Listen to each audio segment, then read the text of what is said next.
जय श्री कृष्णा मित्रों, जय श्री कृष्णा, जय श्री कृष्णा।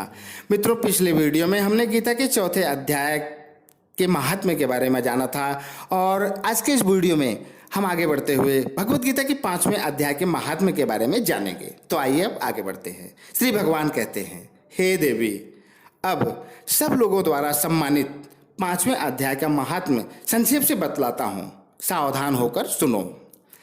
मध्य देश में पुरुतकुत्सपुर नामक एक नगर है। उसमें पिंगल नामक एक ब्राह्मण रहता था। वह वेद पाठी ब्राह्मणों के विख्यात वंश में जो सर्वथा निष्कलंक था उत्पन्न हुआ था, किंतु अपने कुल के लिए उचित वेद शास्त्रों को के स्वाध्याय को छोड़कर ढोल आदि बजाते हुए उसने नाच गान में मन लगाया।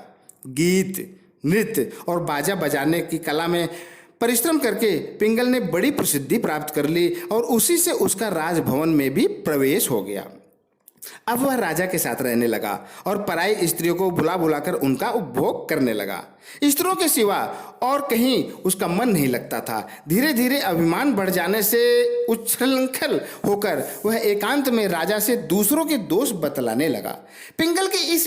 पिंगल की एक स्त्री भी थी जिसका नाम था अरुणा। वह नीच कुल में उत्पन्न हुई थी और कामी पुरुषों के साथ विहार करने की इच्छा से सदा उन्हीं की खोज में घूमा करती थी। उसने पति को अपने मार्ग का कंटक समझकर एक दिन आधी रात में घर के भीतर ही उसका सिर काटकर मार डाला और उसकी लाश को जमीन में गाड़ दिया।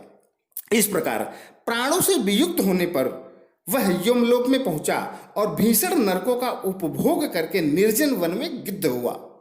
अरुणा भी भगंदर रोग से अपने सुंदर शरीर को त्याग कर घोर नरक भोगने के पश्चात उसी वन में सुखी हुई।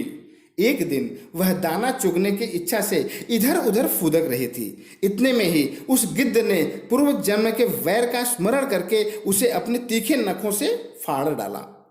सूखी घायल होकर पानी से भरे हुई मनुष्य की खोपड़ी में गिरी। गिद्ध पुनः उसकी ओर झपटा। इतने में ही जाल फैलाने वाला बहेलिये ने उसे भी बाणों का निशाना बनाया। उसके पूर्व जन्म की पत्नी सुकी उस खोपड़ी के जल में डूबकर प्राण त्याग चुकी थी। फिर वह क्रूर पक्षी भी उसी में गिरकर डूब गया। तब यमराज के दूत उन दोनों को यमराज के लोक में ले गए। वहां अपने पूर्वकृत पाप कर्म को याद करके दोनों ही भयभीत हो रहे थे। तदनंतर यमराज ने जब उनके घृणित कर्मों पर दृष्टिपात किया तब उन्हें मालूम हुआ कि मृत्यु के समय अकस्मात खोपड़ी के जल में स्नान करने से इन दोनों का पाप नष्ट हो चुका है। तब उन्होंने उन दोनों को मनोवांछित लोक में जाने की आज्ञा दी। यह सुनकर अपने पाप को याद करते हुए वे दोनों बड़े विस्मय में पड़े और पास जाकर धर्मराज के चरणों में प्रणाम करके पूछने लगे, हे भगवान, हम दोनों ने पूर्व जन्म में अत्यंत घृणित पाप का संचय किया था, फिर हमें मनोवांछित लोकों में भेजने का क्या कारण है, बताइए।